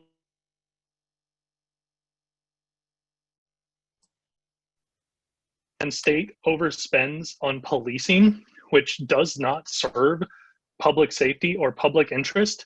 Months ago, when there were protests, there were times when people couldn't get a train home, but I noticed that there was no shortage of heavily equipped, well-funded armed police to take care of business, whatever that might have meant at the time. If Massachusetts is looking to fund the MBTA, they can find that money by pulling it from police budgets at multiple levels. Also, in the State House of Representatives, there were amendments to the state budget earlier this week, which would have taxed the top 1% of earners in this state to help cover budget shortfalls such as this. And our Democratic supermajority voted against it. So we need to hold these higher level politicians accountable in the public forum. Any reduction in service in the coming year will only diminish the ability of residents to move throughout the area safely. We have to see our local elected officials calling upon our legislators and governor to make decisions which would serve the public good. We have the money or the means to acquire it. We are simply spending on the wrong things or unwilling to take steps to gather new revenue from those who can afford to foot the bill. How many police are still abusing overtime when there is money that is needed for public transit and to help people who need help? We have to stop treating these things as separate issues and unify and take a firm stance against spending money on things which do not serve the public good and instead push for investing in our communities. We have to shift our vision of the T to that of a public service. Everybody in this meeting, call your state level elected officials, ask them why they're not voting to find new revenue streams, call the governor's office, demand they treat the MBTA as a higher priority and treat it as the public service, which it is. I yield my time. Thank you very much. Next, I'm going to unmute Miss Sarah Freeman. Ms. Freeman, I believe you should be muted now. Yes, hi, thank you. I'll try not to repeat. I understand that he's in a difficult spot, but I really hope you'll hold off on formalizing any cuts till you hear definitively about the federal funding, which sounds a lot more promising. Shortening the E-line, I live in Jamaica Plain, shortening the E-line is a step in the wrong direction. As others have said, those 5 stops don't sound like much, but they include low and moderate income residents, the staff, residents, patients, and visitors of the VA hospital, Sherrill House, Mount Pleasant Home, Hope Lodge, the North American Indian Center of Boston, vulnerable populations. And if you look at the transit map, the E-line is already the shortest line in the whole system. And there are hopes and conversations about extending it, not shortening it. The optics are really bad that the Green Line's being extended, for example, in Somerville, but you're telling Jamaica Plain that you want to cut it. The 39 bus is not comparable. All you have to do is look at of any transit line when they're told that they're temporarily shut down and offering bus service. It's not happy. Councillor Bach already talked about the climate goals. It's incompatible to expect people to reduce their motor vehicle use when you make it less convenient and frequent transit service. And last but not least, the T there's a context here that, and a history that the T has a lot of broken promises in Jamaica Plain. Going back to the Big Dig mitigation of the restoration of the E-line. And we have a temporary bus storage and maintenance facility in Forest Hills that was supposed to be 5 years max. It's approaching 20 years, and there's no end in sight for getting a permanent facility there. So when I hear a temporary elimination, it does not bode well. I'll stop there. I could say more, but I want others to have a chance. Thank you. Thank you very much. Next, I'm going to unmute Mr. Richard Giordano and then Ms. Christine Curtis. Mr. Giordano, you should be unmuted. Yeah, it took me a second to figure out I had to also do it at this end. I want to thank, I'm sorry, my name is Richard Giordano. I'm the president of the board of the Back of the Hill Community Development Corporation. And I want to thank the MBTA board and the Financial Management Control Board for the opportunity to talk today. So many people have already laid out so many good points. I would basically ask the MBTA and the Financial Management Control Board, hold off on this. We should all be working to find revenue. You should be spending as much time and thinking as you put into this plan, into a plan for revenue. And thinking that the fare box is determining the level of service is an archaic and outmoded idea. This, as so many people have pointed out, is a public good. Congressman Lynch hit it right on the head. Congressman Presley said it at the rally that was referred to this past Wednesday on Veterans Day. You're talking about cutting service to the VA hospital. What is wrong with you people? You're talking about cutting service to 100 South Huntington. That's the building that the board that I'm on owns. There's 125 apartments of elderly and disabled people, all low income in that building. People are in motorized wheelchairs that are too big and heavy to easily or effectively get on the 39 bus. You're stranding them at that building. Do you think they can all take the ride? There are quadriplegics living in that building who use the E-line. There are paraplegics in that building. There are elderly and disabled folks who are there. There are more than 600 new units of housing that have been built in just 3 blocks from Huntington, South Huntington, along to the end of the trolley line. All those people are going to be forced more into what? The 39 bus? Are we kidding? It just doesn't work that way. So you're either going to keep people stuck in their apartments or you're going to get them stuck on the 39 bus. We know the wheelchairs can't effectively get on the bus. It just doesn't work if there's more than a few people on it. So, you know, the thing that gets me too is those of us who have long memories remember when the MBTA stopped the trolley to Forest Hills. It was only temporary. Every decade or so, the MBTA tries to cut the trolley from Brigham Circle, okay? You just spent tens of millions of dollars replacing and repairing track in the run from Brigham Circle to Heath Street. Tens of millions of dollars, almost 6,000 feet of track have been replaced to reduce the time and the problems of going out on the street. So why did you waste that money? I don't get it. And honestly, I still doubt that cutting the service at Brigham Circle saves any money at all. If you're running the trolley to Brigham Circle, explain to me how it costs more money to go 5 more stops. You're still running the same number of trolleys. You're still running the same times and services. You're not laying off drivers to do that. And you're going to have a switch person to flip the switch every time you got to send the trolley back in town. So, you know, again, you're cutting the service to the folks who are the poorest and the least able to make do without that service.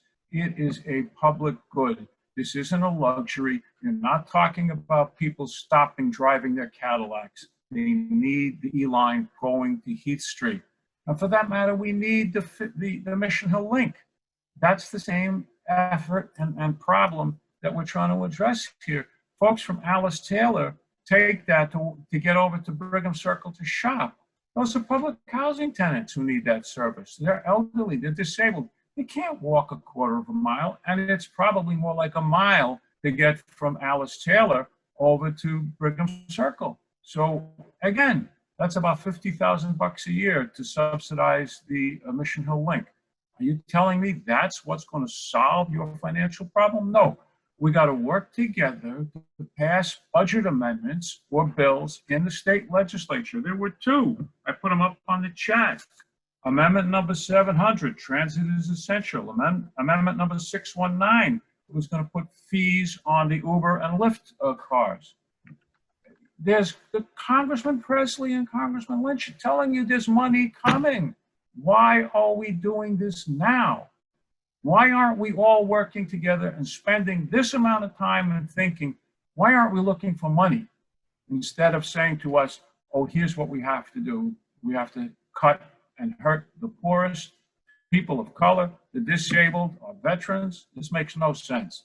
Please, let's all stick together and find revenue. And I'll stop at that. Thank you. Thank you, Mr. Giordano. Would like to remind folks that we have today, we're here today till 3 o'clock. There are other folks that I'm going to unmute. I believe we have 4 remaining, so I'm gonna go in that order as you guys came in. Next, Ms. Christine Curtis, I'm going to unmute you.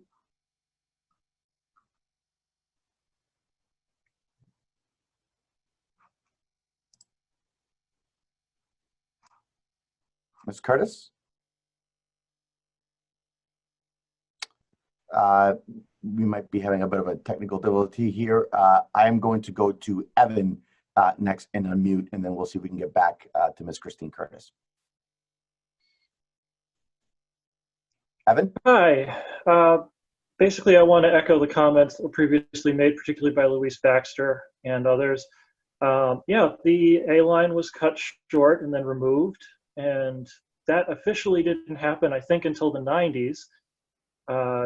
In my time, I remember going to Northeastern, and I could outwalk the bus that ran along the E line that you're talking about using as a replacement service. Now, I'm not a terribly fit person, so that seems kind of ridiculous to me. And I really want to know why, in the middle of a pandemic, when traffic is low and you have a prime opportunity to do all kinds of construction, nobody's talking about actually building stations on the ends of the E line. If this is really temporary, why not build the stations now? But I don't believe that it really is temporary. I mean, we got rid of the Orange Line to not Dudley Square, Nubian Square, sorry. We got rid of a number of other services along the way. That bus that I used to outwalk, that used to be catenary powered electric. For some reason, even though it flew directly in the face of our climate goals, that was converted over to diesel.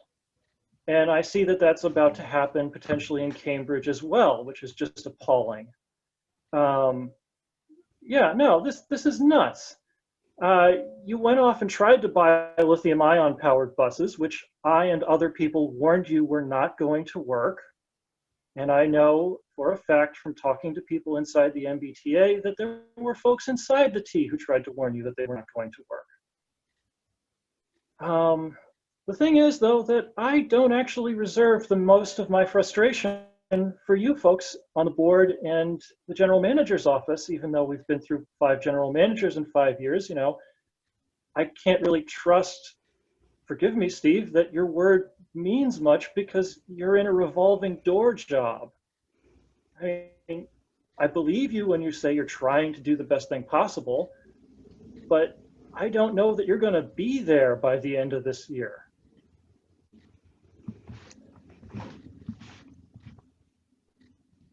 I'm genuinely wondering what legal recourse the public actually has if you just decide to simply end operations in large chunks of the system. But the thing is that, as I was saying, I don't reserve the most of my frustration for you. It's for the politicians who frankly have failed to realize for decades now that the T funding model was wrong, and it's been broken since at least 2001. And that's not your fault. That's not the Fiscal Control Board's fault. I'm thankful that as many of you chose to come to this meeting as you did. That's really all I have to say. Anyway, thanks. Thank you, Evan. As a reminder, I also just want to note that all your comments are being recorded, regardless of how you submit them, whether they're in the chat or on live. Next, I'm going to go to attempt again to Ms. Christine Curtis. You should be unmuted. I am unmuted. Thank you. I had to unmute myself too. I live on the back of Mission Hill, so I am very concerned with the stopping of the service from Brigham Circle to Heath Street.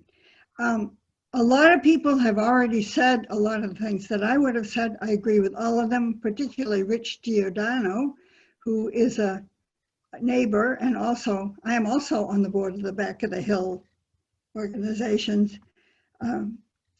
which he is as well. And I agree with everything that he said. I'm only going to add my own experience yesterday with taking the 39 bus. I took the 39 bus from Prudential, supposedly to Heath Street. I got off at Mission Park, Parker Street, and walked over the hill because it was getting too crowded and I was not comfortable being on that bus anymore. I was able to do that, but there's a lot of disabled and elderly people that would not have been able to do that. So much for the 39 bus. And that was not during rush hour, that was early afternoon. One other thing I'm going to say about revenue, you would have more revenue if you made more of an effort to collect fares. Now, I am not talking about the people who jump the turnstiles. I know some people do that. I've seen it, but very rarely. But I don't know how many times I've gotten on a bus, on a trolley with my Charlie card, and it doesn't work. And they say, oh, that's okay, the fare box is not working. you get a free ride. You could get a lot more revenue if you had things working right. So that's all I want to say, and also that I agree with everything else that all the other people have said about the Heath Street stop and stopping at Brigham Circle. Thank you. Thank you. Next, I'm going to unmute Miss Mary Nelson. Hi, I'm Marianne Nelson. I live on Mission Hill. I'm also president of the Mission Hill Link bus. I just wanted to say a few general things. I just skimmed through all this material that you sent out, the foraging ahead scenario planning. I wasn't really prepared to talk, but a couple of points. 1/5 to 1/4 of the budget is debt and debt service. I think the team needs to look at that and reduce it. Maybe you could restructure it so that you pay less interest or do something to provide more so that it's less of a demand on the overall budget. I'm very cognizant that the T is still paying for the big dig as part of its debt. I would suggest that you, a lot of the savings comes from proposed savings would come from reducing personnel cost. It's not necessarily the cost of the equipment for the bus routes and the subway lines. So I would suggest that you talk with the unions about how you can preserve those jobs and still provide service, and maybe a short-term agreement about keeping people employed and keeping the service going while reducing costs. I don't know all the details. I know it's easier to lay somebody off than to discuss other things, which is why you're going that route. I would suggest to the government they transfer money from road maintenance to the T, as it's not having the same wear and tear on the roads, as many people are no longer driving and are working from home. We really need the commuter rail service over the weekend, as people can no longer afford to live in Boston. They're being shuttled out to the ends of the commuter rail lines, and a lot of low-income people need the commuter rail in order to get into their jobs on the weekends in Boston. The E-line, shortening the E-line is wrong. A few people have mentioned that already. I know two veterans who take the commuter rail into North Station and then the E-line to the Veterans Hospital. I think we need to look at them and make sure they have service, as well as all the other people who were mentioned. There's a lot of talk in Boston about transit-oriented development. We've allowed increased densities in our community, in part because we do have good public transit. If you take away that transit, then we would have to renegotiate, I think, a lot of development going on in Boston, because there's no longer the transit to support them. The Mission Hill Link is subsidized by the T through the Suburban Service Grant Program. It's a small amount of money. It provides essential services to seniors and low-income people to get good transportation in their communities. On Mission Hill, we have a lot of seniors who take it from where they live mostly to go shopping, sometimes to the hospital or to the medical, or to the banks or other commercial institutions. We raise a significant amount of the operating cost, as well as getting fair revenue to provide that service. I think Richard mentioned the $50,000 a year that it costs, which is not significant within this big shortfall. But for the people who take it, there's not an easy alternative. There might be a 2-bus ride trip from, if you're at Alice Taylor, you could walk over to Ruggles and then get to Roxbury Crossing and then take the 66, which is probably not as efficient as what we're providing, and would put more people on these essential services. And I think that the T needs to look at these service cuts a little more carefully and look at it in terms of the general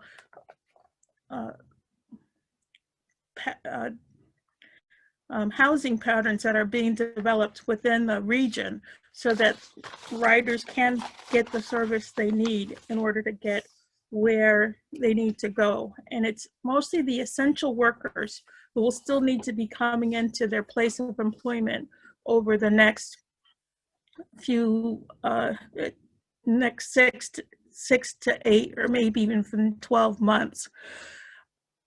So those are my comments. Thank you.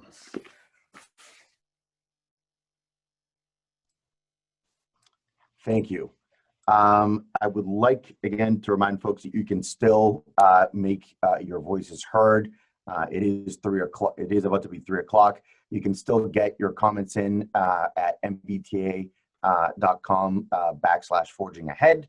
And we would remind folks that we have a public engagement community liaison teams that are able to answer questions that we did not get to today. So thank you for joining us this afternoon and for sharing your comments and concern. We're deeply appreciative of that. I would now like to welcome Vice Chair of the FMCB, Ms. Monica Tibbetts-Nutt, for some closing remarks. Vice Chair. Thank you. Thank you all for joining this afternoon. I know that it is not easy to attend these meetings, especially on a weekend, but it is incredibly important for us to be able to hear your thoughts directly from you. Service cuts should always be seen as an absolute last resort. One reserved for when the agency itself has no other choice because of infrastructure funding challenges over which we do not have any control. We're focused on making changes that are the least harmful to those most reliant on our system. This isn't a situation of the agency versus the communities. This is a heartbreaking challenge the agency is facing alongside the communities. The needs of our riders and our communities are essential in the decisions that will be made over the next several months. We as communities of the Commonwealth are in this together. This is not about one mode or one route. It's about understanding what is needed now, what will be needed as we continue through this crisis, and what the needs of the next several years will be. Please do enjoy the rest of your weekend, and I thank you so much for attending and giving us a chance to hear your needs, your thoughts, your concerns, and especially from our elected officials continuing to show their commitment to their communities and to their residents.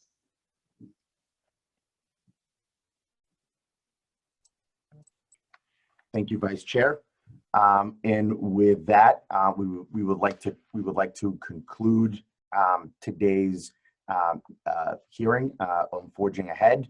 Again, we'd like to remind folks that everything here today was recorded and that we do share this with our leadership, and that you can continue to be actively engaged with our community liaison teams at reaching out to them at publicengagement@mbta.com or through our online at mbta.com/forgingahead. Thank you, everyone.